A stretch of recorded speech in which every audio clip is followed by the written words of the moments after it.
जोड़ो यार, इस दिमाग को खोलो।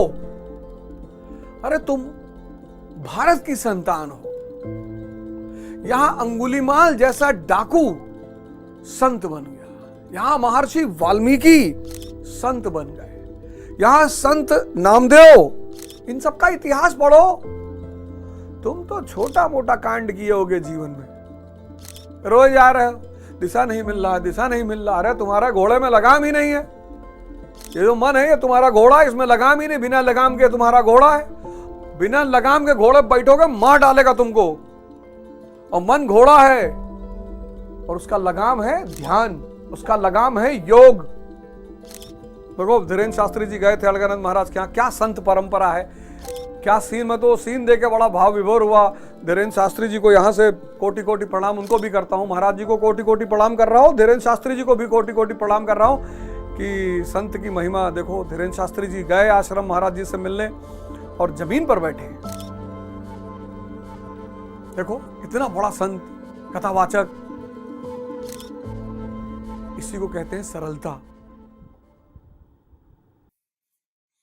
जय हिंद फ्रेंड्स। धर्म की विजय हो, अधर्म का विनाश हो, प्राणियों में सद्भावना हो, विश्व का कल्याण हो। जय हो अलगानंद महाराज की, जय हो अलगानंद महाराज की, जय हो अलगानंद महाराज की। चलो शुरुआत करते हैं कॉर्नवालिस के कारनामों की। क्या बात है। तो वॉरेन हेस्टिंग ने जो है ब्रिटिश राज्य की नींव रखी, उस नींव को मजबूत करने का प्रयास किया वॉरेन हेस्टिंग ने, और उस प्रयास को एक स्टैंडर्ड स्तर तक पहुंचाया कॉर्नवालिस ने। कॉर्नवालिस, किसी भी व्यक्ति, कॉर्नवालिस 1786 से 1793, हालांकि ये क्लास हफ्ते में 4 दिन ही चलेगी, लेकिन आज 5वां दिन भी है। कभी कभी मूड रहेगा तो 5 दिन, 6 दिन, 7 दिन भी पढ़ाया करेंगे। ऑफिशियली ये क्लास 4 दिन चला करेगी, मंडे, ट्यूसडे, वेडनेसडे, थर्सडे। लेकिन कोई बात नहीं, अब आज है कि भाई तुम लोग इंतजार कर रहे होगे, तो चलो कॉर्नवालिस पढ़ा जाए। अब इस क्लास के पीछे उद्देश्य ये है कि तुम पढ़ने की मोड में ही सोने चले जाओ और फिर सुबह 4 बजे उठ जाओ, मोबाइल बंद कर दो, घूमना टहलना बात करना बंद कर दो। तो 8 से 10 पढ़ाई, और इसी पढ़ाई के मोड्स के बाद ही तुम सोने चले जाओ और फिर 4 बजे उठो। बस वो पूरी रूटीन एक सर्कल बनती चली जाएगी। और इस कोर्स का मेन उद्देश्य है कि तुम्हें बताया जाए कंपटीशन क्या है, इनसाइट क्या होती है।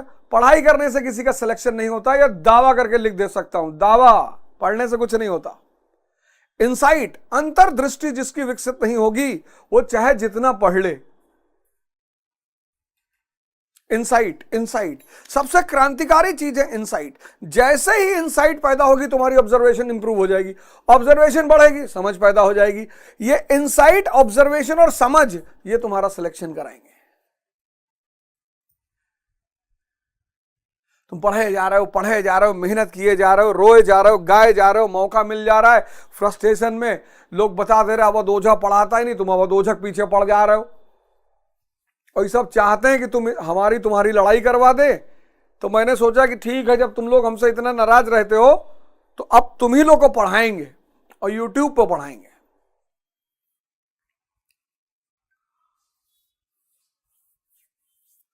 अब देखना कॉर्नवालिस फॉर्मूला याद ही है। नीरज सिंह राजपूत बहुत अच्छे, पढ़ लो पहले 1 घंटा, फिर बात करेंगे। तो फॉर्मूला याद है, P = P, priority depends upon policy depends upon priority. नीति जो है वो प्राथमिकता पर निर्भर करेगी। ये फॉर्मूला रट के दिमाग में एकदम ठूस लो, और ये चीज जीवन में भी करो, अपने व्यक्तिगत जीवन में भी इस नीति का पालन करो। अगर आर्थिक संकट से गुजर रहे हो तो पहले अर्थव्यवस्था मजबूत करो, क्योंकि बिना सशक्त अर्थव्यवस्था के ना तो सशक्त परिवार हो सकता है, ना सशक्त राष्ट्र हो सकता है। एग्जाम्पल, पाकिस्तान जीडीपी -2.3 में चली गई, और चाइना आर्थिक संकट से अगर गुजर रहे हो तो सबसे पहले अर्थव्यवस्था को मजबूत करो। कोई टेंशन मत लो, कोई स्किल सीख लो, कोई बात नहीं, कोई काम करने में बुराई नहीं है। मुंबई चले आओ, दिल्ली चले आओ, बैंगलोर चले आओ, कोई भी छोटा मोटा काम करो, 4-5 घंटा 6 घंटा पैसा कमाओ और पढ़ो।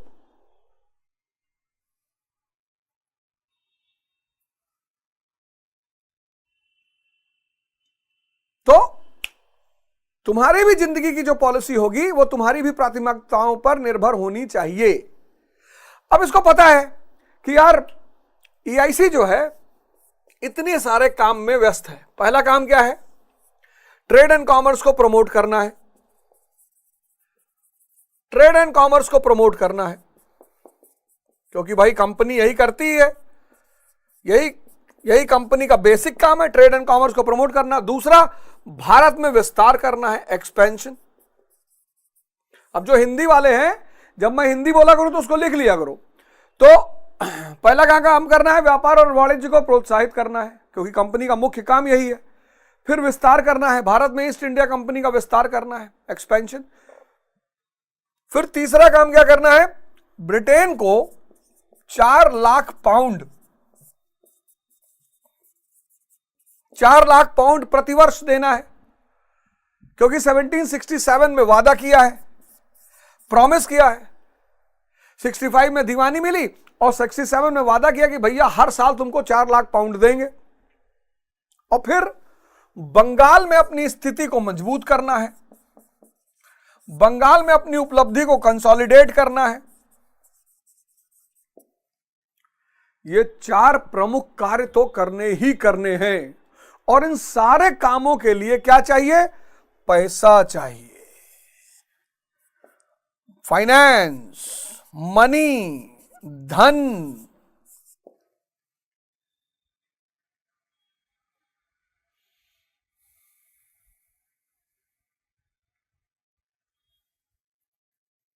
देखो, इन सारे कामों के लिए धन चाहिए और वॉरेन हेस्टिंग की गलती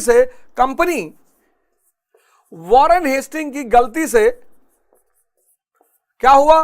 कंपनी फाइनेंशियल क्राइसिस, कंपनी को लोन लेना पड़ा, उधार लेना पड़ा। किससे लेना पड़ा? बैंक ऑफ इंग्लैंड से। एक और मुसीबत हो गई, एक और मुसीबत वॉरेन हेस्टिंग को खड़ा कर दिया।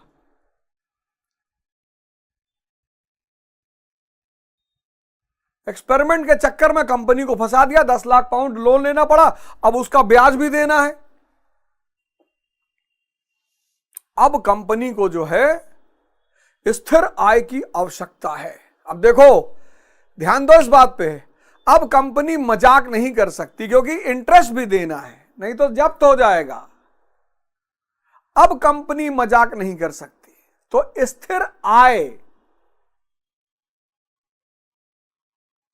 स्थिर आय को प्राप्त करना है। नोट करके लिख लो, now company requires permanent income.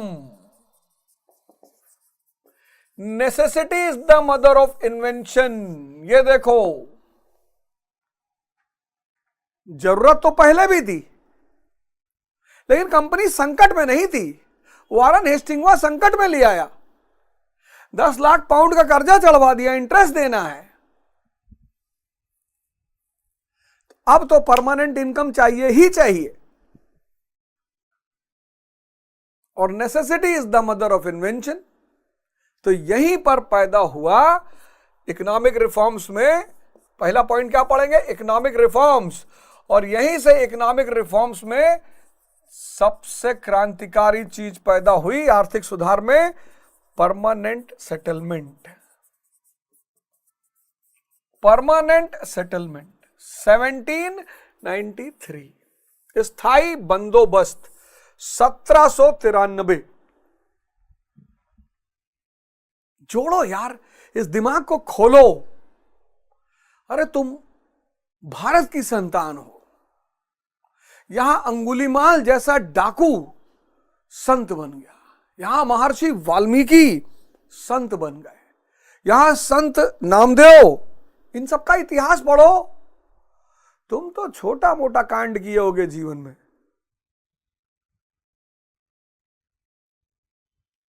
तुम तो छोटा मोटा कांड किए होगे, कुछ किए ही नहीं, रोज जा रहे हो, दिशा नहीं मिल रहा, दिशा नहीं मिल रहा। अरे तुम्हारा घोड़े में लगाम ही नहीं है, ये जो मन है ये तुम्हारा घोड़ा है, इसमें लगाम ही नहीं, बिना लगाम के तुम्हारा घोड़ा है। और ध्यान रूपी लगाम डालो इसके ऊपर, ध्यान और योग रूपी लगाम डालो, देखो 6 महीने के अंदर जिंदगी ना बदले, पढ़ाना छोड़ दें। बिना लगाम के घोड़े बैठोगे मार डालेगा तुमको।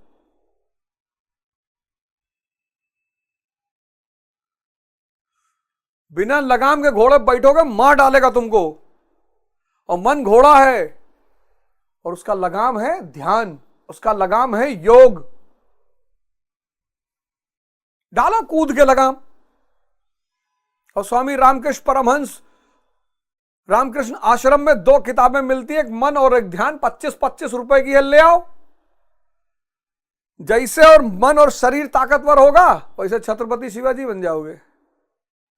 एक सामान्य परिवार से शुरू करोगे कहानी और राजा बनोगे।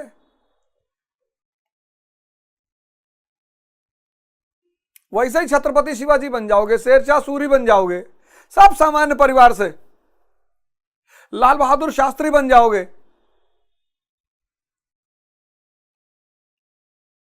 अब 2 बातें इसमें डिस्कस करेंगे। पहला, व्हाट।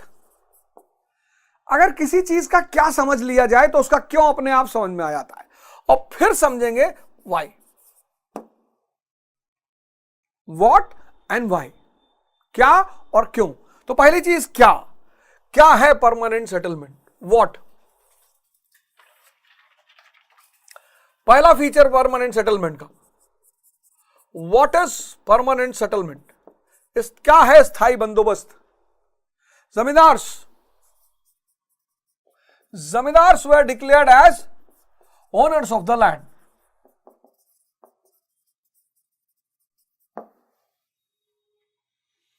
जमींदार को भूस्वामी घोषित कर दिया गया।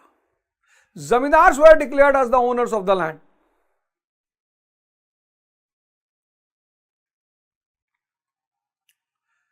और यहीं पे कॉन्सेप्ट पैदा हुआ प्राइवेट प्रॉपर्टी का। कैपिटलिज्म की जान क्या है, private property.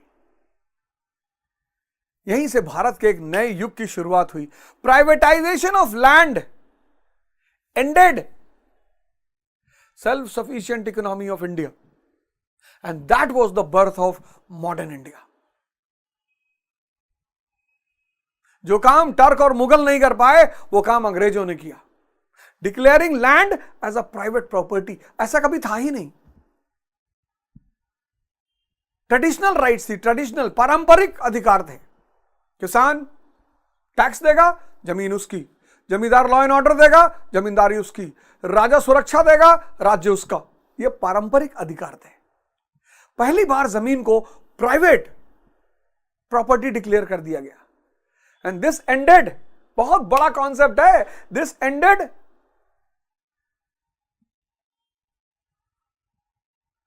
self-sufficient villages. And from here starts the real story of modern India. Privatization. Zamindars were declared as the owners of the land. Rent, kiraya, 10/11 to the state and 1/10 to the zamindar. Rent. किराया किस पे होता है, possession पे। Rent किस पे होता है, पोजेशन पे। फिर रेवेन्यू,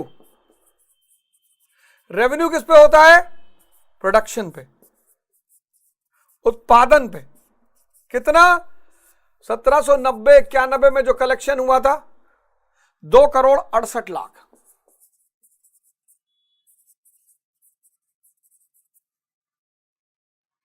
तुरंत पैसा चाहिए ना, अकबर की तरह एक्सपेरिमेंट थोड़ी कर सकते। रेंट किस पे होता है, पोजीशन पे।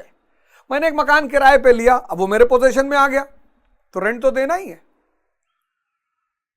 लेकिन मैं वहां कोई काम नहीं करता तो मुझे टैक्स नहीं देना पड़ेगा। लेकिन वहां मैंने कोचिंग शुरू कर दी, 500 लड़के आ गए, अब टैक्स देना पड़ेगा। रेंट किस पे, पोजीशन पे।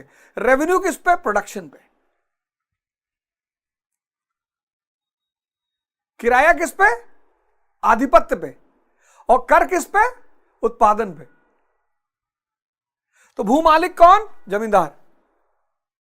किराया 10, 11, 1/20। कर उत्पादन। लेकिन 2,68,00,000 जो 1790-91 में वसूला गया था, और ये तीनों चीजें फिक्स कर दी गई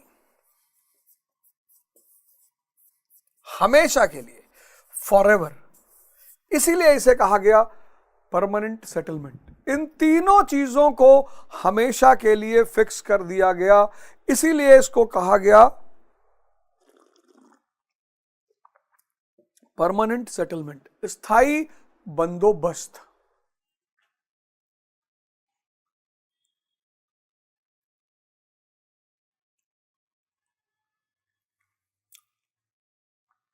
स्थायी बंदोबस्त। नेसेसिटी पैदा हो गई थी। क्या नेसेसिटी भाई? ये देखो, नेसेसिटी पैदा हो गई थी। ये व्यापार वाणिज्य को प्रोत्साहन, भारत में विस्तार, 4 लाख पाउंड ब्रिटेन को, और बंगाल में कंसोलिडेशन, और फिर अब कंपनी को लोन भी देना था क्योंकि 10 लाख पाउंड का उधार ले लिए थे। Necessity is the mother of. अब परमानेंट इनकम की जरूरत है, और परमानेंट की इनकम की जरूरत ने क्या पैदा कर दिया? Permanent settlement. क्या है इसके फीचर? ये 3 फीचर हैं, और इन तीनों फीचरों को हमेशा के लिए फिक्स कर दिया गया, और इसको कहा गया परमानेंट सेटलमेंट, स्थायी बंदोबस्त। अब सवाल उठा, क्यों? वाई?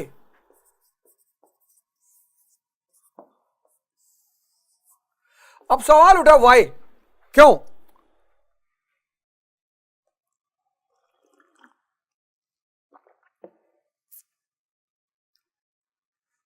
पहला रीजन आर्थिक कारण, इकोनॉमिक रीजन। नेसेसिटी क्या थी? Permanent income. तो इसने क्या किया? परमानेंट इनकम की आवश्यकता को पूरा किया, स्थायी आय के आवश्यकता को पूरा किया। यही तो मेन आवश्यकता थी, स्थायी आय। सबसे बड़ा रीजन, आर्थिक कारण, स्थायी आय की आवश्यकता को पूरा किया। क्लियर है अब कंपनी को कितना पैसा आएगा? 2,68,00,000। अब तुमको क्लियर है कि पापा हर महीना 20,000 रुपया भेजेंगे, इसी में सारा काम करना है।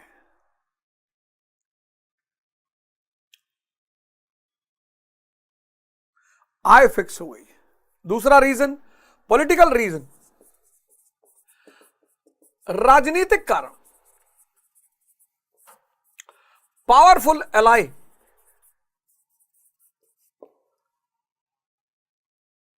शक्तिशाली सहयोगी। अब तुर्क जब भारत आए, टर्क्स, तो उनको सिर्फ हिंदू सरदारों का सामना करना पड़ा, मुसलमान सरदार थे ही नहीं। और 1206 से लेकर 1398 तक मुसलमान भी भारत की संस्कृति और समाज का हिस्सा बन गए।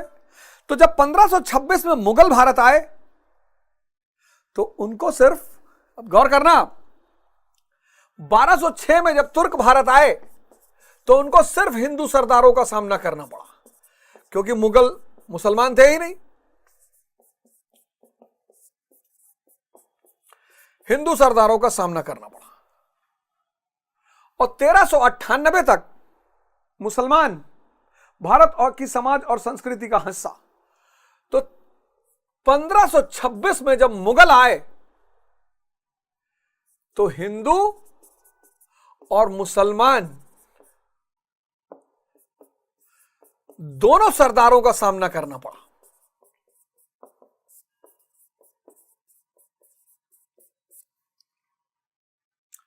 तुर्कों को सिर्फ हिंदू सरदारों का सामना करना पड़ा, मुगलों को दोनों सरदारों का।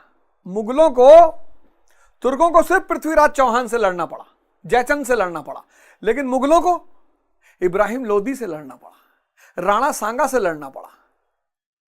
और जब दोनों सरदारों से लड़ना है और भारत में रहना है तो एक शक्तिशाली सहयोगी तो चाहिए ही। तो इस शक्तिशाली सहयोगी की तलाश में अकबर ने एक नीति पैदा की, राजपूत नीति, राजपूत पॉलिसी। भारत में एक सशक्त सहयोगी की तलाश का परिणाम है अकबर की राजपूत नीति। ऐसे ही जब 1765 में भारत में ईस्ट इंडिया कंपनी के शासन की शुरुआत हुई तो ईआईसी को भी क्या चाहिए था? पावरफुल एलाई, सशक्त सहयोगी। और ये जमींदार जो लैंड का ओनर बने हैं किसकी वजह से? कंपनी की वजह से। ये बन गए कंपनी के शक्तिशाली सहयोगी।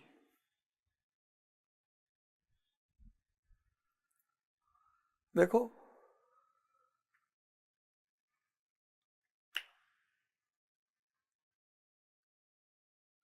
अब इसका तुम जिंदगी में क्या काम करोगे? तुम गए यूएई बिजनेस करने और वहां किसी शेख को तुमने अपने बिजनेस में पार्टनर बना लिया, 10% का हिस्सा दे दिया, तो वहां का एक शक्तिशाली व्यक्ति तुम्हारा सहयोगी हो गया ना। अब तुम्हारी स्थिति यूएई में मजबूत हो जाएगी।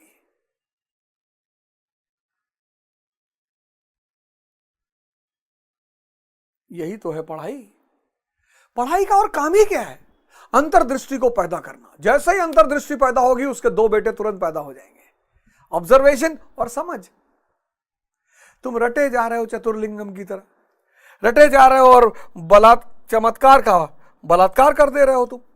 तो आर्थिक कारण स्थायी आय, राजनीतिक कारण सशक्त सहयोगी, प्रशासनिक कारण administrative reasons, free from establishing what? Revenue department. Free from establishing revenue department. Revenue विभाग की स्थापना से मुक्ति। कहां इनके पास टाइम है कि ये रेवेन्यू विभाग बनाए? हर शहर में, हर गांव में लेखपाल, कानूनगो, नायब तहसीलदार, तहसीलदार, कहां टाइम है इनके पास? तो रेवेन्यू विभाग से मुक्ति, क्योंकि कलेक्शन का सारा काम कौन करेंगे? जमींदार।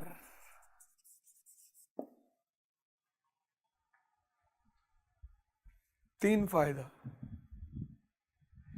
पहला, आर्थिक फायदा, स्थायी आय दे दिया। दूसरा, राजनीतिक फायदा, सशक्त सहयोगी दे दिया भारत में। अब कंपनी पे कोई भी हमला होगा, जमींदार खड़े हो जाएंगे, क्योंकि जमींदारों का अस्तित्व तो किसकी वजह से है? ईस्ट इंडिया कंपनी की वजह से है। तीसरा, रेवेन्यू विभाग की स्थापना से मुक्ति।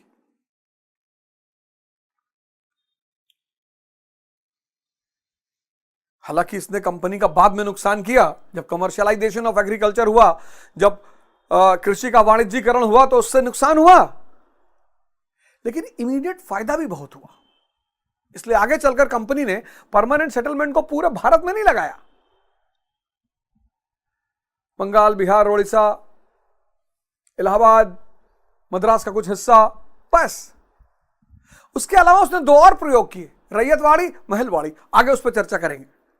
लेकिन यह व्यवस्था आरंभ में कंपनी को काम बहुत आई। कालांतर में, लेटर ऑन, इसने नुकसान पहुंचाया और बंगाल के किसानों के लिए तो अभिशाप साबित हो गया ये। बंगाल के किसान, बंगाल की जनता, बंगाल के बुनकर, उनके लिए तो अभिशाप साबित हो गया। यह पहला काम किया इकोनॉमिक रिफॉर्म्स में कॉर्नवालिस ने।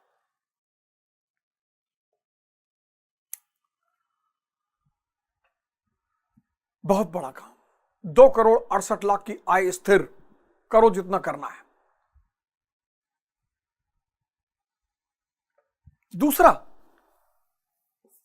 दूसरा काम इकोनॉमिक रिफॉर्म्स में किया,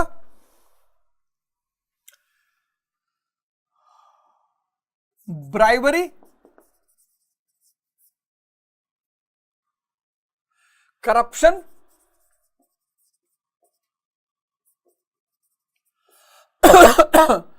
और प्राइवेट ट्रेड पर हमला। ब्राइबरी, करप्शन और प्राइवेट ट्रेड, ये सब बंगाल की ट्रेजरी के लिए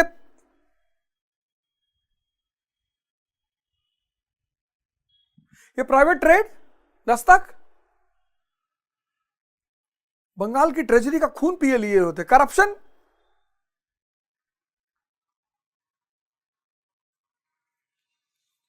करप्शन अगर देश में फैलेगा, करप्शन इज लाइक कैंसर, जनता को तो खाता ही खाता है, राज्य को भी खा जाता है। डाटा के अनुसार 48 लाख फेक डॉक्यूमेंट्स कंट्री में घूम रहे हैं, यानी 48 लाख लोग भारत में फर्जी डॉक्यूमेंट लेकर रह रहे हैं। अब यह डाटा है सरकार का, हो सकता है 6 करोड़ लोग फर्जी डॉक्यूमेंट लेके रह रहे हो, और वो 6 करोड़ लोग जो फर्जी डॉक्यूमेंट लेके रह रहे हैं वो भारत के दुश्मनों के एजेंट हैं।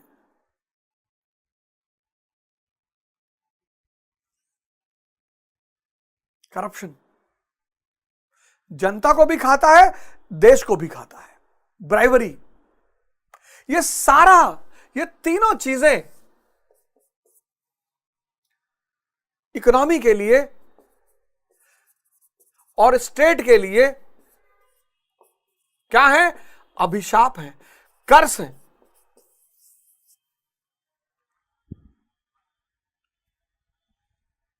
तो इसने कहा, इनको रोकने के लिए जो उसने पहला काम किया कि कंपनी के अधिकारी, ऑफिसर्स ऑफ द कंपनी,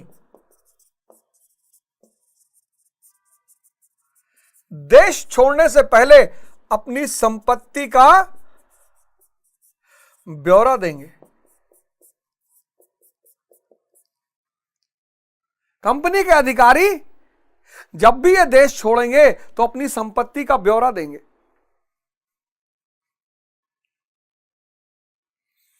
कि इतना पैसा कैसे कमा लिए, कितने साल में मेले थे जी? 10 साल थे।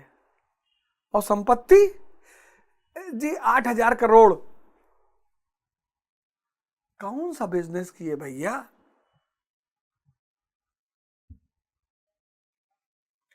ऐसा कौन सा बिजनेस कर डाले कि 2 बार टर्म के विधायक में तुम 8,000 करोड़ रुपया कमा लिए?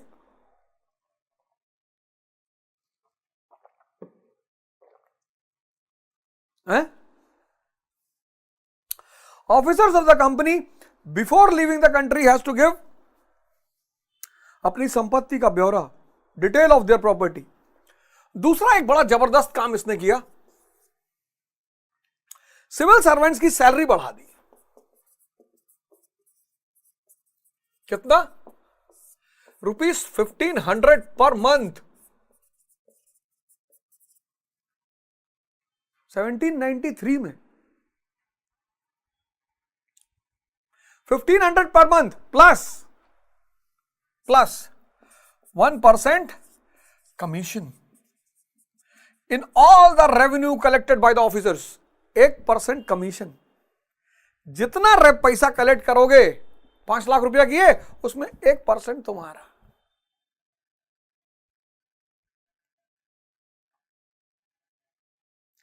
यह था इसका तरीका इन तीनों ईवल प्रथाओं को रोकने का। कस्टम हाउस वॉरेन हेस्टिंग बना ही चुका था,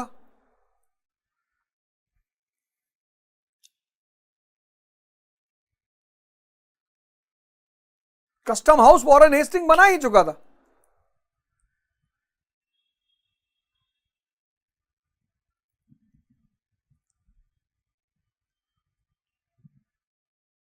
यह उसने पहला काम किया, इकोनॉमिक रिफॉर्म्स।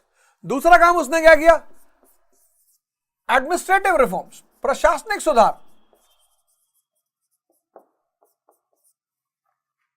प्रशासनिक सुधार, प्रशासनिक सुधार।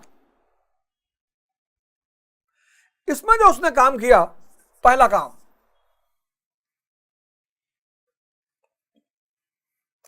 Cornwallis code. Cornwallis code 1793।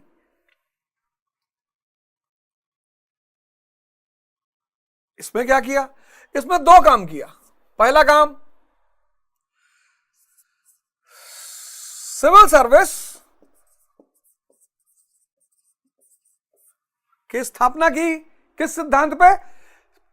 पृथक्करण, शक्ति के पृथक्करण का सिद्धांत, सेपरेशन ऑफ पावर।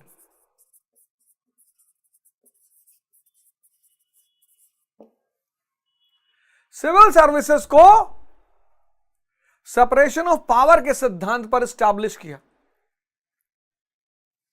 और इसीलिए इसे कहा जाता है father of modern civil services. अब डिस्ट्रिक्ट कलेक्टर क्या करेगा? रेवेन्यू वसूल करेगा।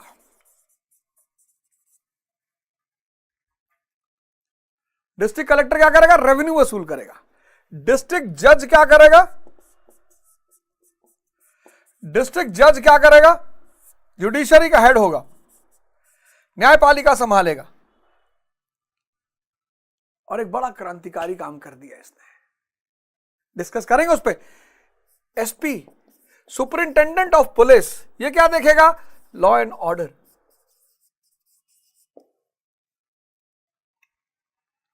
Cornwallis code 1793, civil service established on separation of power. District collector revenue collect करेगा, डिस्ट्रिक्ट जज judiciary, superintendent of police law and order.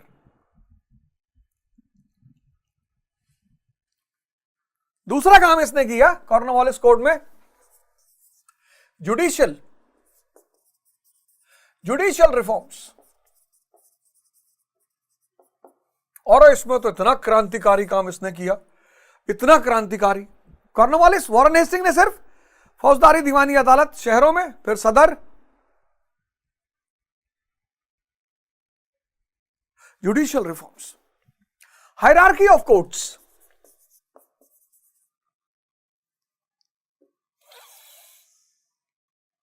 Hierarchy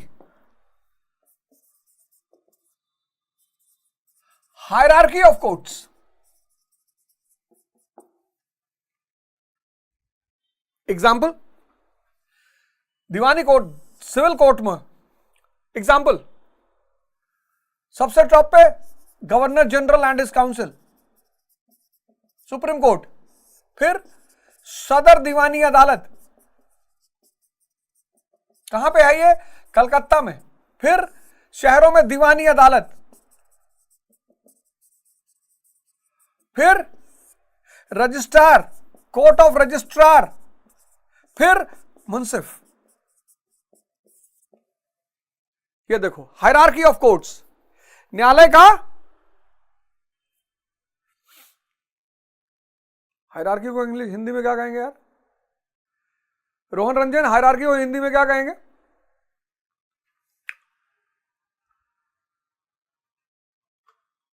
क्रम, क्रमानुसार, पदानुक्रम। अरे हिंदी बताओ यार आदित्य राय। या देखो अनूप रावत बैठे, कहा थे वंशानुगत। तोप के मुंह पे बांधेंगे तुमको, जान लेना उल्टा सीधा बताओगे तो। वंशानुगत हेरिडिटरी को कहते हैं।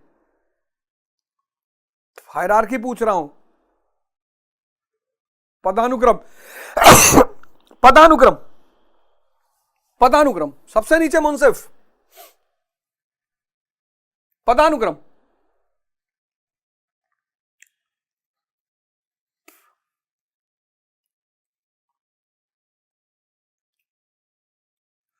रजिस्ट्रार, दीवानी अदालत सारे शहरों में। फिर कलकत्ता में सदर दीवानी, फिर गवर्नर जनरल काउंसिल। ऐसे ही हायरार्की बनाई फौजदारी केसों में।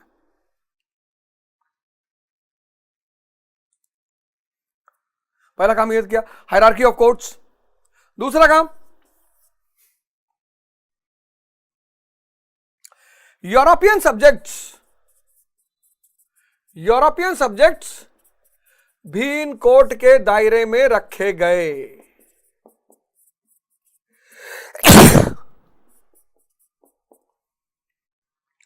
यूरोपियन सब्जेक्ट्स भी इस कोर्ट के दायरे में रखे गए।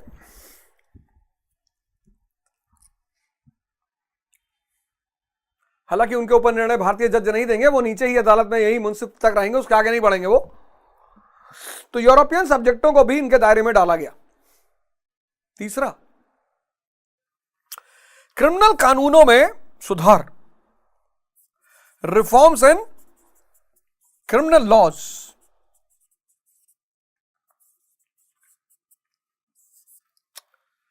अब जो इस्लामिक लॉ है, इस्लामिक कानून है ना, आंख के बदले आंख, हाथ के बदले हाथ, मौत के बाद, वो सब खत्म कर दिया। End of बारबेरियज्म।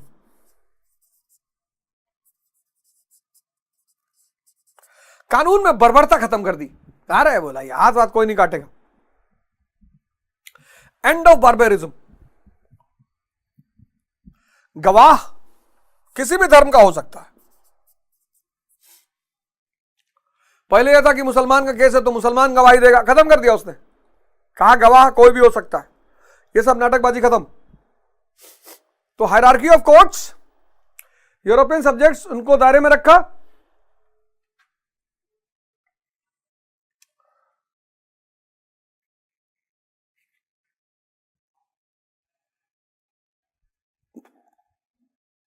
Reforms in criminal administration, criminal कानूनों में सुधार किया, और किसी के भी केस में गवर्नर जनरल को माफी देने का अधिकार। किसी भी केस में गवर्नर जनरल को माफी देने का अधिकार,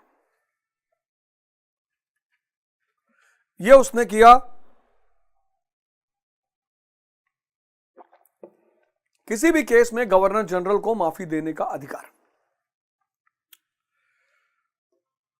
एडमिनिस्ट्रेटिव रिफॉर्म्स, कॉर्नवालिस कोड, पहला काम क्या किया? सिविल सर्विस को सेपरेशन ऑफ पावर, शक्ति के पृथक्करण के सिद्धांत पर आधारित किया। दूसरा, जुडिशियल रिफॉर्म्स, न्यायिक सुधार। न्यायिक सुधार में पदानुक्रम, कोर्टों का पदानुक्रम। ये देखो, दीवानी कोर्ट का मैंने बना दिया, सबसे नीचे मुंसिफ, उसके बाद रजिस्ट्रार, फिर दीवानी अदालत शहरों में, फिर कलकत्ता में सदर दीवानी, फिर ऊपर गवर्नर जनरल और उसका काउंसिल। जो यूरोपियन भारत में है वो भी इन कोर्टों के दायरे में आ गए। क्रिमिनल कानून में सुधार कर दिया गया। अब कोई बर्बरता नहीं अपनाई जाएगी, किसी की आंख, कान, हाथ नहीं काटा जाएगा। गवाह कोई भी हो सकता है। और अंततः किसी भी केस में गवर्नर जनरल को माफ करने का अधिकार। Cornwallis code. प्रशासन में जो उसने दूसरा काम किया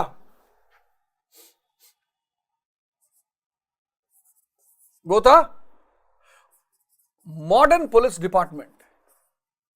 इस मामले में हम ब्रिटेन से आगे हैं।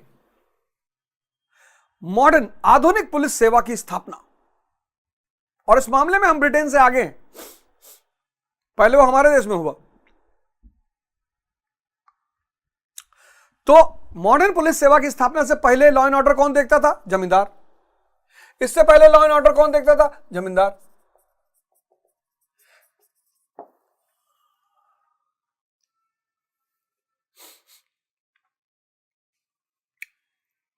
अब सारे शहरों को, सभी डिस्ट्रिक्ट को किसमें बांटा गया? थाने में। हर डिस्ट्रिक्ट को थानों में बांटा गया।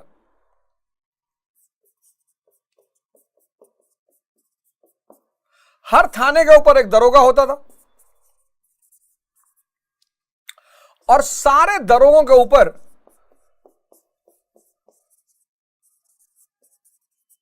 कौन होता था?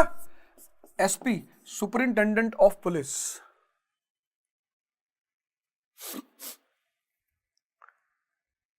और ये साम्राज्यवाद का सबसे ताकतवर हथियार बन गया।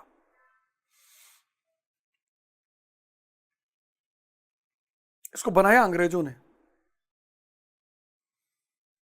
कोई भी सरकार के खिलाफ जाएगा, डकैती लगा दो, एनएसए लगा दो, टाटा लगा दो, पोटा लगा दो। आज भी होता है, हमेशा हुआ है। कोई ऐसा थोड़ी कि आज हो रहा है, हमेशा। इस वक्त थोड़ा ज्यादा होता था। आर्थिक सुधार, प्रशासनिक सुधार, और तीसरा Europeanisation of higher services. Europeanisation of higher services in India.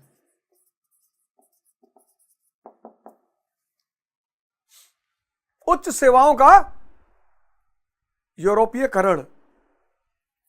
उसने कहा बाबू और चपरासी को छोड़कर जितने भी बड़े पद हैं वो सब यूरोपियंस के हाथ में रहेंगे। लिख लो नोट करके।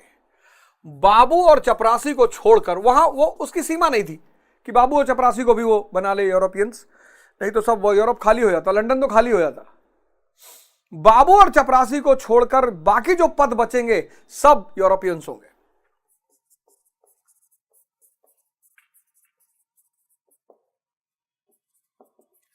के बाद सारे पद यूरोपियंस होंगे।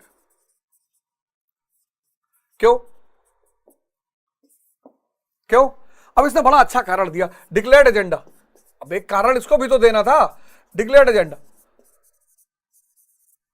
और क्या कारण दिया इसने कि all natives of Hindustan are corrupt. Bharat के सभी लोग भ्रष्ट हैं, यह इसने नारा दिया, यह इसने कारण बताया, all natives of Hindustan are corrupt. Bharat के सभी लोग भ्रष्ट हैं। और तुम्हारे देवता हैं, तुम्हारे अगर भ्रष्ट नहीं होते तो तुम काहे कहते संपत्ति का ब्यौरा देते हुए जाना? तुम्हारे अगर भ्रष्ट नहीं होते, काहे सैलरी और कमीशन बढ़ाते तुम? लेकिन सरकार को अपने हर काम का वजह बताना पड़ता है। तो इसने कहा कि all natives of Hindustan are corrupt, Bharat के सारे लोग भ्रष्ट हैं। ये तो डिक्लेयर्ड एजेंडा था। हिडन एजेंडा क्या था? हिडन एजेंडा, छुपा हुआ कारण क्या था? छुपा हुआ कारण था कि भारत को लूटना है, और अगर किसी के घर को लूटना है तो तुम उस घर के आदमी को चौकीदार नहीं बना सकते। अगर उस घर के आदमी को चौकीदार बनाओगे तो वो अपने घर को लूटने नहीं देगा। इसी बात पर एक गाना हो जाए।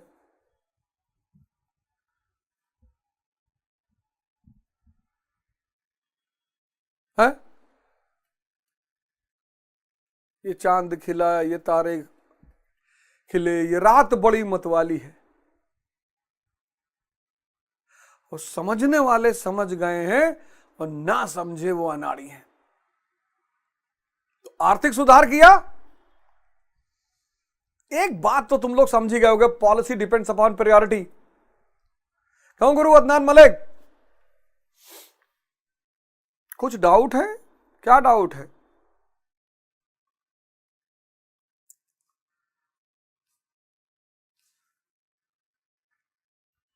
अभी भी डाउट है? हैं? अरे बर्बादियों का शौक मनाना फिजूल था।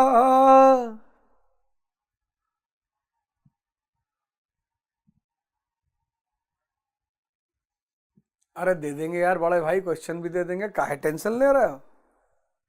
बर्बादियों का शौक मनाना फिजूल था, मनाना फिजूल था। बर्बादियों का जश्न मनाता चला गया, हर दर्द को धुएं में।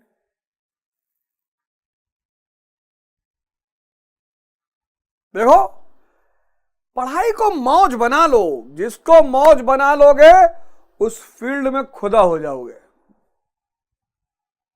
अरे सॉरी, भगवान, भगवान।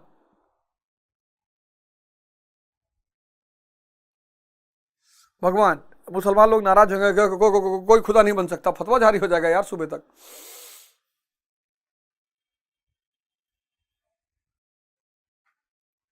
हैं? बर्बादियों का शौक मनाना फिजूल था।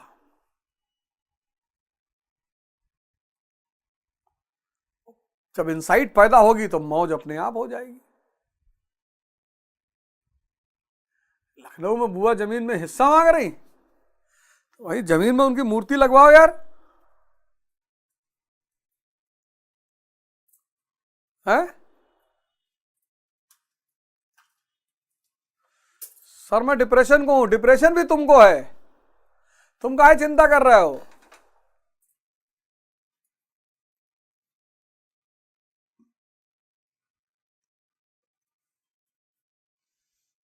जवानी में डिप्रेशन में है।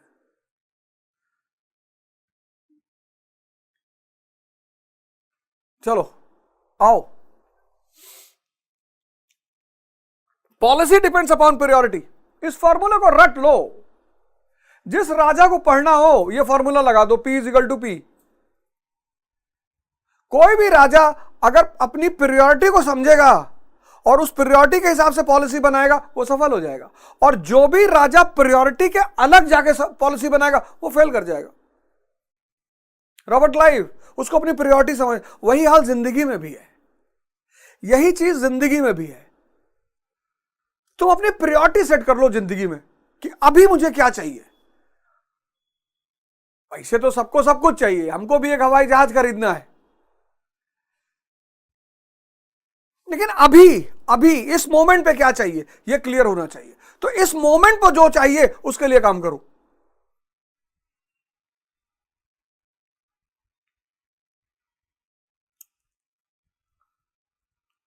Policy depends upon priority, Robert Clive. देखो अब ये डायग्राम तुम बना लो, इसी फॉर्मेट पे तुम ये डायग्राम बना लो। रॉबर्ट क्लाइव की प्रायोरिटी क्या थी? उसको फाउंडेशन रखना था। यहां लिख लो, रॉबर्ट क्लाइव को ब्रिटिश साम्राज्य का फाउंडेशन रखना था। टाइम पीरियड क्या है? 1765 से 67। पहला काम क्या किया? Treaty of Allahabad. पढ़ा चुके हैं ट्रीटी ऑफ इलाहाबाद, सब प्लेलिस्ट में पढ़ा हुआ है। ट्रीटी ऑफ इलाहाबाद, एक तीर से तीन शिकार किया। शाह आलम को गुलाम बना लिया, अवध को डिपेंडेंट बना लिया, बंगाल को हजम कर लिया। फिर दूसरा काम क्या किया? डुअल गवर्नमेंट, पता ही नहीं चलने दिया किसी को, द्वैध शासन। फिर तीसरा काम क्या किया? सीसीएस, कॉवेनेंटेड सिविल सर्वेंट्स, क्योंकि अब कंपनी स्टेट बन गई थी और स्टेट बिना ब्यूरोक्रेसी के नहीं चल सकता। और चौथा काम क्या किया? Society of trade. किस लिए? दस्तक को रोकना था। और फाउंडेशन इसने रख दिया। इस फाउंडेशन को मजबूत किसने किया? वॉरेन हेस्टिंग ने। वॉरेन हेस्टिंग ने इसको मजबूत किया। कैसे? इकोनॉमिक रिफॉर्म्स किए, सारे पॉइंट यहां लिख लो। आर्थिक सुधार। फिर क्या किया? एडमिनिस्ट्रेटिव रिफॉर्म्स किए, प्रशासनिक सुधार, उसमें सबसे बड़ा काम उसने जुडिशरी में किया। फिर क्या किया? ये विदेशी है और राजा है, इसको यहां की संस्कृति समझना है, धर्म समझना है, राजनीति समझना है। तो एशियाटिक सोसाइटी ऑफ बंगाल की स्थापना की इसने। किस लिए? जिससे भारत के ग्रंथों को ट्रांसलेट किया जा सके, संस्कृत और फारसी। चौथा काम इसने क्या किया? कंपनी को एक बहुत बड़े संकट से बचाया। कौन से संकट? मराठा संकट से। सालबाई की संधि 1782। लेकिन इसने जो भी काम किए उसमें इसको मानकता नहीं मिली, स्टैंडर्ड नहीं मिला, कंप्लीट रह गया, इनकम्प्लीट रह गया काम। इसके काम इनकम्प्लीट रह गए। ना सिर्फ इनकम्प्लीट रह गए, इसके काम इनकम्प्लीट रह गए, अधूरे रह गए। ना सिर्फ अधूरे रहे, इसने कंपनी को फंसा भी दिया। कहां फंसाया? लोन मांग लिया इसने 10 लाख पाउंड। और इस बैकग्राउंड में पहुंचता है भारत कौन? कॉर्नवालिस। और कॉर्नवालिस क्या करता है? वॉरेन हेस्टिंग के इनकम्प्लीट कामों को कंप्लीट करता है। कैसे? Economic reforms. फिर वो करता है आर्थिक सुधार, और आर्थिक सुधार में उसका सबसे बड़ा काम क्या है? Permanent settlement. यहीं लिख लो, परमानेंट सेटलमेंट। फिर प्रशासनिक सुधार करता है, एडमिनिस्ट्रेटिव रिफॉर्म्स। एडमिनिस्ट्रेटिव रिफॉर्म्स में उसका सबसे बड़ा काम क्या है? Cornwallis code. यहीं लिख लो, कॉर्नवालिस कोड।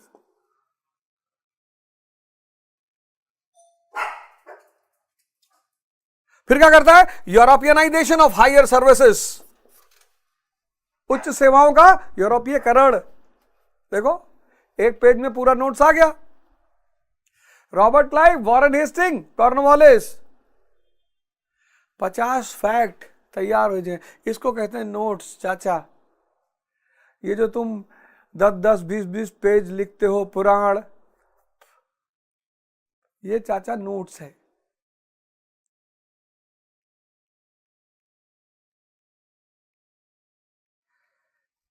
ये तुम 50-50 पन्ना लिखते हो ना किताब सामने रख के,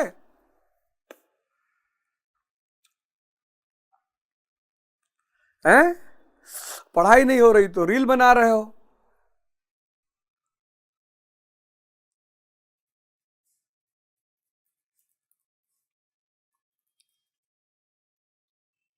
ये नोट्स है, बना लो इसको फिर से। पूरा डायग्राम एक पेज में इससे बना लो। फाउंडेशन को मजबूत और उस अधूरे काम को पूरा किया कॉर्नवालिस ने। लेकिन कॉर्नवालिस ने एक चौथा काम किया बहुत बड़ा,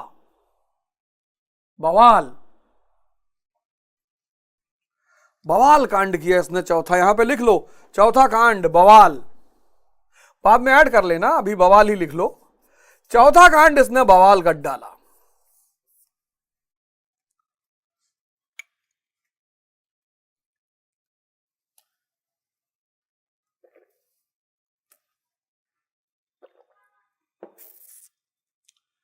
बना लो notes.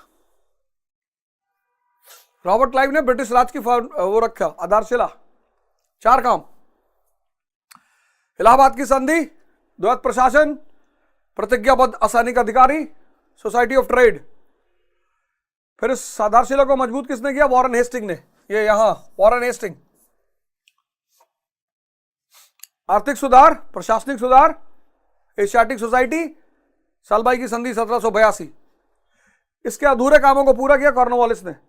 Permanent settlement, Cornwallis code, भारतीय सेवाओं का यूरोपियनाइजेशन और बवाल। बताओ कॉर्नवालिस ने ऐसा कौन सा काम किया जो बवाल साबित हुआ?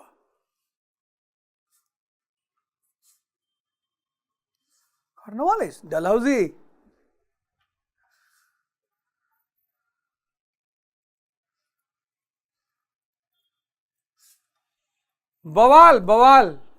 बवाल कांड किया उसने, बवाल। इस प्रकृति में विरोधाभास है, दिन होता है रात होती है। अरब में शराब पीने वाला मर जाएगा, इसलिए अरब के संविधान में लिखा हुआ है कि शराब हराम है, क्योंकि वो डेजर्ट है, वहां टेम्परेचर है 50 डिग्री सेल्सियस। वहां जो ओल्ड मॉन्क पिएगा वो डेड मॉन्क हो जाएगा।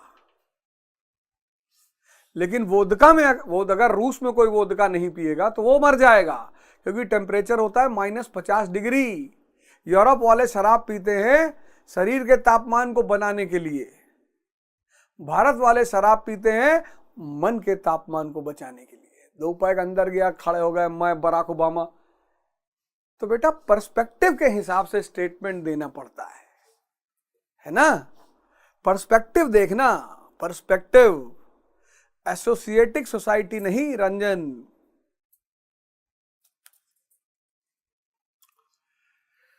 तो चौथा काम कॉर्नवालिस ने किया बवाल। अब बता तो पाओगे नहीं, क्योंकि पूरी जिंदगी बिताए हो दूसरों को गाली देने में, सीखे तो कुछ हो नहीं है। तुम्हारी भी गलती नहीं है यार, तुम लोग जो गाली वाली देते हो बहुत इरिटेशन में देते हो। क्या करो, कोचिंग करते हो, पढ़ते हो, पैसा खर्चा करते हो, कुछ समझ में नहीं आता है, समझ में नहीं आ रहा है क्या करें।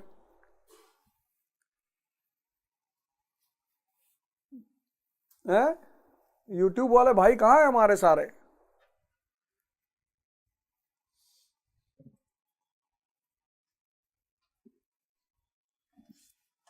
एक जन बता रहे सती सिस्टम को खत्म किया था।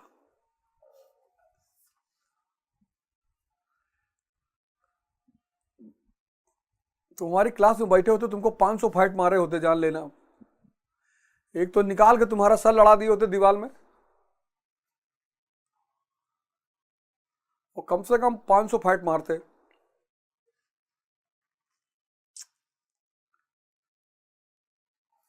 सर मैं पागल हूं।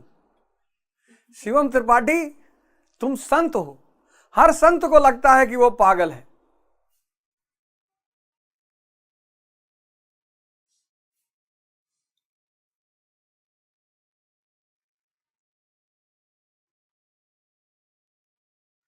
तो चौथा काम इसने क्या किया? लिख लो, चौथा काम किया,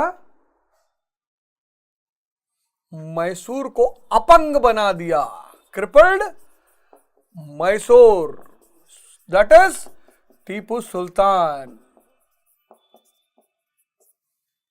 कौन सा war? 3rd Anglo Mysore war.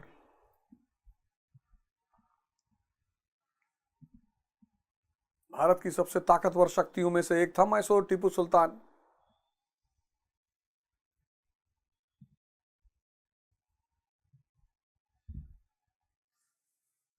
Company के लिए बहुत बड़ा खतरा बन गया था। और third Anglo Mysore war, third Anglo Mysore war,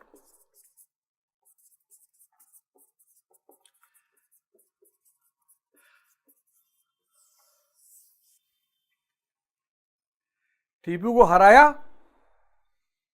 आधी संपत्ति छीन ली और 3 करोड़ रुपया जुर्माना लिया। कितना करोड़? 3। खत्म। और उस अपंग टीपू को वेलेस्ली ने आके उड़ा दिया। 4th Anglo Mysore war. Tipu ने मना किया कि सहायक संधि पे मैं दस्तखत नहीं करूंगा। बोले इससे कैसे नहीं करोगे बेटे, हम तुम्हारे चाचा हैं, काहे नहीं करोगे?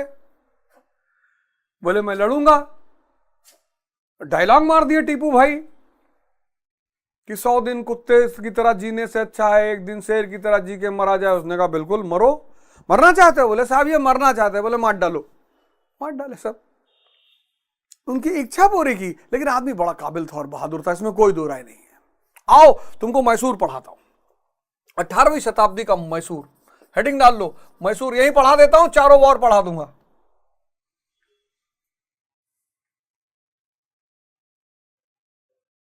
मैसूर क्या है? केव ऑफ अली बाबा, यानी केव ऑफ अली बाबा यानी समृद्धि, प्रॉस्पेरिटी का क्षेत्र। क्यों? धन का क्षेत्र। अली बाबा की गुफा में क्या है? धन है। तो मैसूर क्या है? Cave of Ali Baba. क्यों है? नेचुरल रिसोर्सेस, प्राकृतिक संसाधन, fertile land, Krishna Tungabhadra doab, Kolar gold mines, sandalwood forest,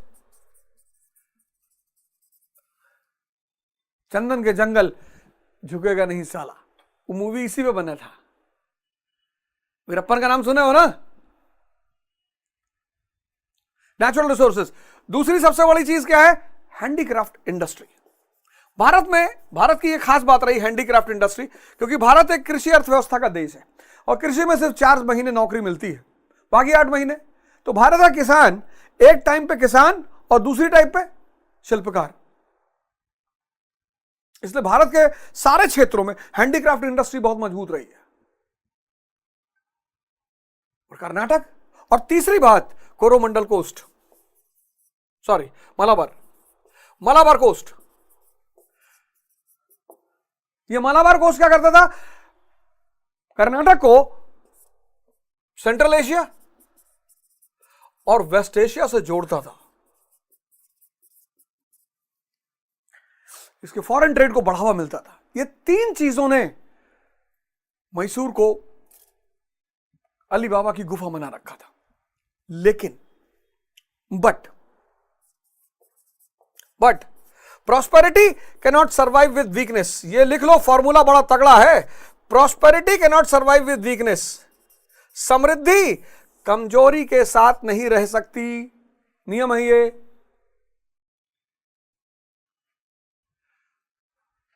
अब एक आदमी पटना में बैठा है, बाबू सभागार वाले चौराहे के सामने, वो है ना गांधी मैदान, गेट नंबर 12 पे बैठा हुआ है।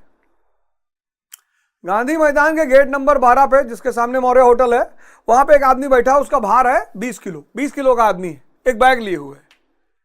20 किलो का आदमी है, पैरालिसिस का शिकार है, आंख से कम दिखाई पड़ रहा है, लेकिन एक बैग लिए, उसमें 10 करोड़ रुपया रखा है। और हर 5 मिनट पे उसमें से रुपया निकालता है, फिर अंदर रखता है, निकालता फिर अंदर रखता है। कितनी देर रुपया बचेगा? जब तक हम नहीं देखेंगे। तुम लोग तो सब संत महात्मा हो ना, तुम्हारा तो बात नहीं, हम तो डाकू हैं, तो हमारा तो बात ही अलग है। तुम लोग तो भाई। तो prosperity can not survive with weakness. और इस वक्त 18वीं शताब्दी में मैसूर पे किसका शासन था? वडेयर राजवंश का। किसका शासन था? वडेयर का। वडिया डायनेस्टी शासन कर रही थी, और इस वडिया डायनेस्टी का जो शासक था उसका नाम था चिक्का कृष्ण राजा। चिक्का कृष्ण राजा। ये 12-13 घंटा नाचता था।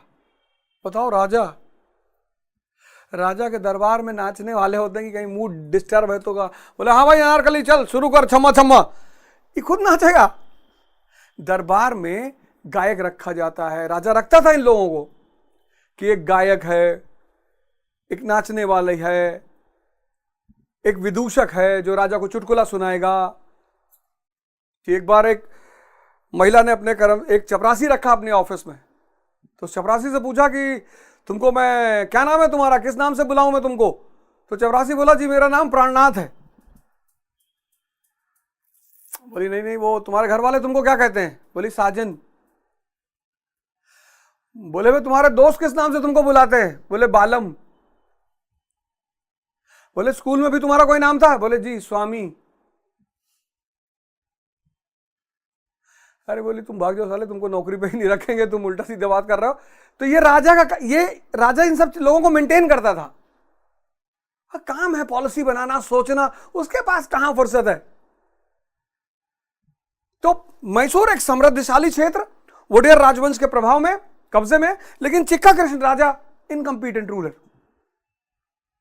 अब अगर प्रॉस्परस एरिया में राजा कमजोर होगा, अब देखो कर्नाटक प्रॉस्पेरिटी का एरिया है, मराठा लूट रहे थे, मराठा आए दिन रेड करते थे इस पे, निजाम आए दिन रेड करता था इस पे, फिर इंटरनल क्राइसिस, प्रजा बहुत परेशान थी, इंटरनल एंड एक्सटर्नल क्राइसिस। अंदर पॉलीगार परेशान कर रहे थे, बाहर से मराठा परेशान कर रहे थे, निजाम परेशान कर रहे थे। एंड क्राइसिस, अब देखो मैसूर के जो लोग थे उनको 3 साइड से परेशानी हो रही थी। एक तो पॉलीगार अंदर परेशान कर रहे थे, बड़े जमींदार परेशान कर रहे थे, दूसरा मराठा परेशान कर रहे थे, आए दिन रेड मार लेते थे, चौथ सरदेश मुखी, और तीसरा निजाम परेशान कर रहा था, यह भी आए दिन रेड मार लेता था। एंड क्राइसिस इज अपॉर्चुनिटी, किसके लिए? टैलेंटेड लोगों के लिए, सबके लिए थोड़ी।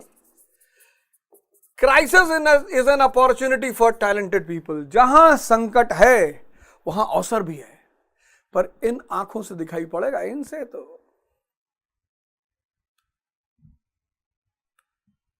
नेपोलियन संकट में खड़ा हुआ है। जहां संकट है, रॉबर्ट क्लाइव, उससे बड़ा एग्जाम्पल क्या हो सकता है? कर्नाटक में कंपनी फंस गई, कैसे निकालता है कंपनी को बाहर? बंगाल में कंपनी फंस गई, बाहर निकालता है। Crisis is an opportunity for a talented person. For idiots it's a excuse. भैया हमको सेब खाने को नहीं मिलता।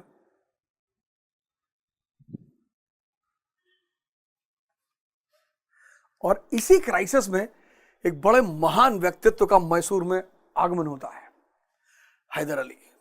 हेडिंग डाल लो, क्या कैरेक्टर है हैदर अली। इसी क्राइसिस में, क्योंकि क्राइसिस क्या है? अपॉर्चुनिटी है। किसके लिए? टैलेंटेड लोगों के लिए।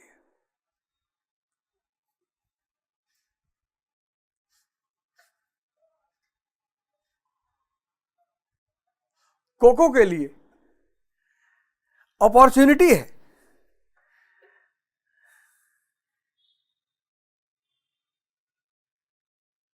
हैदर अली 1761 टू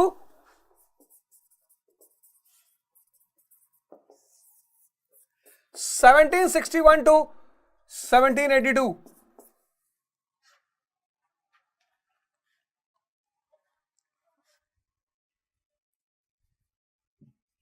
देखो धीरेन्द्र शास्त्री जी गए थे अलगानंद महाराज के यहाँ, क्या संत परंपरा है, क्या सीन। में तो सीन देके बड़ा भाव विभोर हुआ। धीरेन्द्र शास्त्री जी को यहाँ से कोटि कोटि प्रणाम उनको भी करता हूँ, महाराज जी को कोटि कोटि प्रणाम कर रहा हूँ, धीरेन्द्र शास्त्री जी को भी कोटि कोटि प्रणाम कर रहा हूँ कि संत की महिमा देखो। धीरेन्द्र शास्त्री जी गए आश्रम महाराज जी से मिलने और जमीन पर बैठे। देखो इतना बड़ा संत कथावाचक, इसी को कहते हैं सरलता। गए, यहां जो कांस्टेबल है वो जाने को तैयार नहीं कि वहां जमीन पर बैठावत है। बिल्कुल बैठाएंगे, जो आदमी पूरा ब्रह्मांड चला रहा है।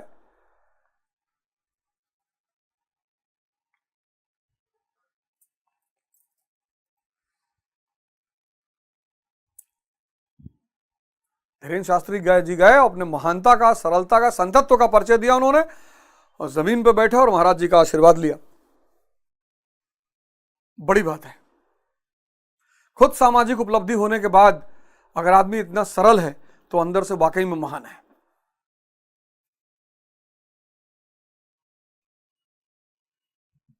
अ पर्सन ऑफ ऑब्सक्योर ओरिजिन, पता ही नहीं मां बाप कौन है, इलिटरेट।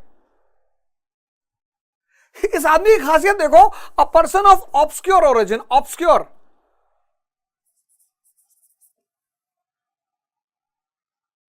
परिवार का पता ही नहीं, इलिटरेट।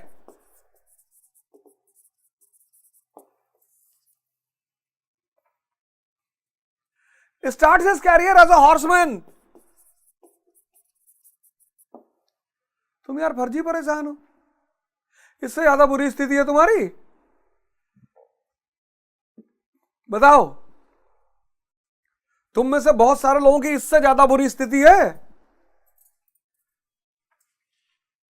मां बाप का पता ही नहीं, अनपढ़, अनपढ़ है, जाहिल नहीं है। अनपढ़ होना बुरी बात नहीं है, जाहिल होना बुरी बात है।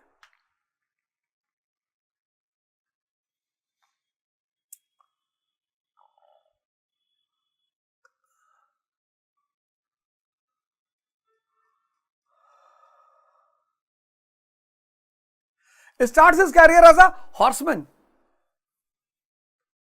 कितने छोटे पद से शुरुआत किया, and he becomes the king of Mysore. इतना सामान्य स्तर का आदमी राजा बन रहा है, कोई तो वजह होगी। आज का एपिसोड यहीं समाप्त होता है। जय हिंद, जय भारत।